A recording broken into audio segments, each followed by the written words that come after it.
Hi, this is a really good lesson today, and this is probably one of my favorite lessons in the whole program because today we can actually figure out exactly what it is that stands between you and greatness. And I want you to give this lesson some very serious thought, some very quiet consideration. I want you to be sure that that everything is shut down right now, and that you're in a very quiet place, and that there are no distractions around you. There's no Facebook, there's no email, there's no Twitter. For the few minutes that we are spending here today, let's be sure that it's very quiet, and let's think about this because this is a very important question. We're going to answer some questions here that may be very revealing to you. So close your eyes, be in a comfortable place, relax just a little bit, and I'm going to ask you a question, and I want you to answer that very honestly. And what I'm going to ask you is this: if I was a seller in your town and I wanted to sell my house, who is the very best real estate agent in town? Who is the person who can do the best job for me, that can get me the most money for that house, that can handle the job in just a smashing way from start to finish? Who is the best person in town who can do that? And I really want you to think about that for a minute. And if that's you, then that's great. Then you're there. But chances are it's not. And I want you to focus your attention on the person who is that superb real estate agent who does a fantastic job. And I want you to think about everything that person does. And I want you to think about that when we do our next exercise here.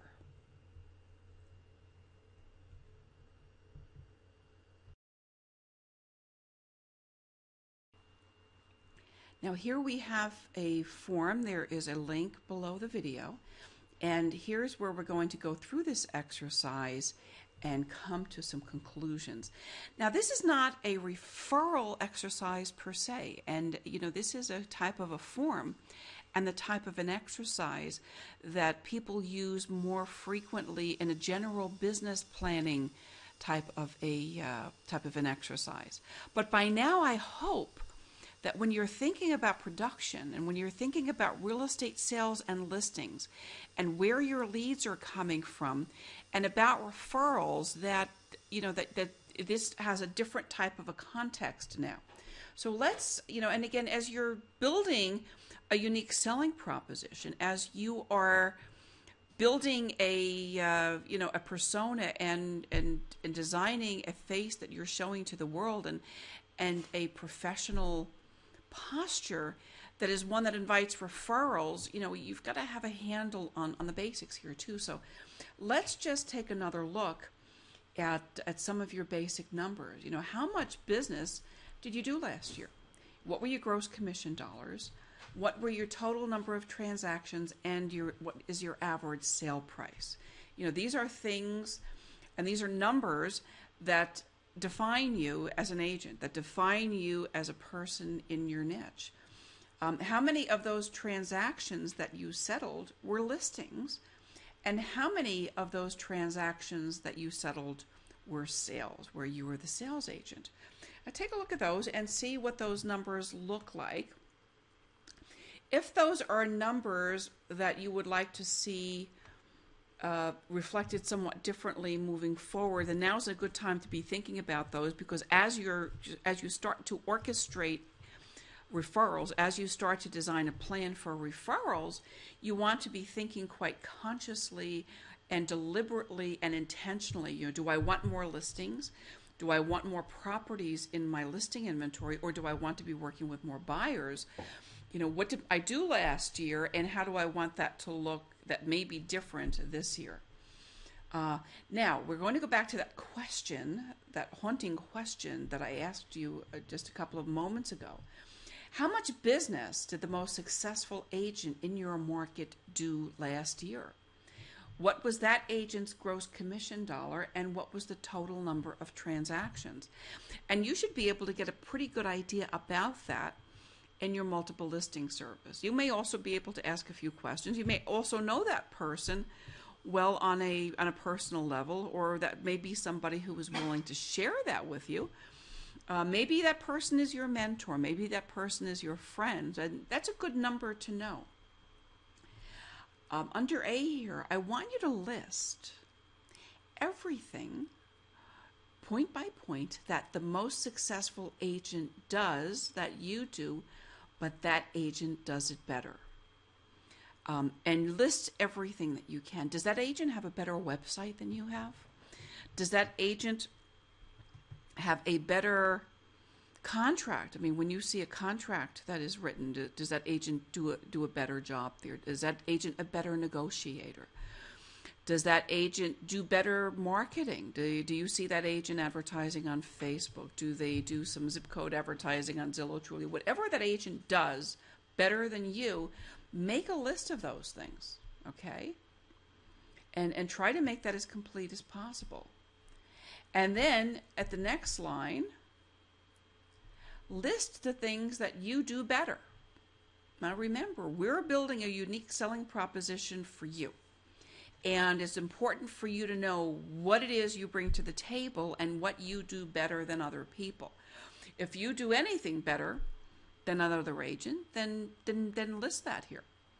And a way to figure out what that might be is just to go back and in your own mind, again at a quiet place, in a quiet corner, think about the last 3 transactions that you had where your customers or your clients left the settlement table and saying, boy, I'm really glad I found this real estate agent. I'm really glad you did this job for me.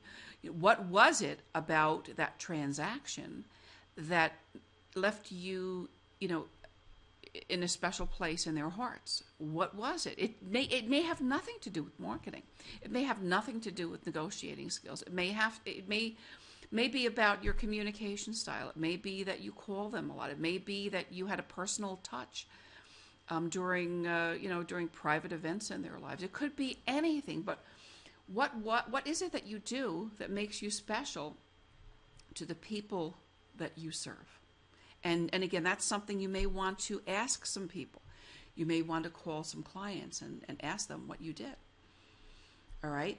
And then list some of the things that the most successful agent does that you don't do. So you've got a list of things that you both do that agent does better. All right. And then you've got a list of things that the most successful agent does that you don't do. And then from each of those sections there, make a list of the tools. All right. Make a list of the tools and strategies you need to close the gap between you and the leading agent in your marketplace. Brainstorm with your broker or your mentor about a plan of action you can put into place to dominate your market.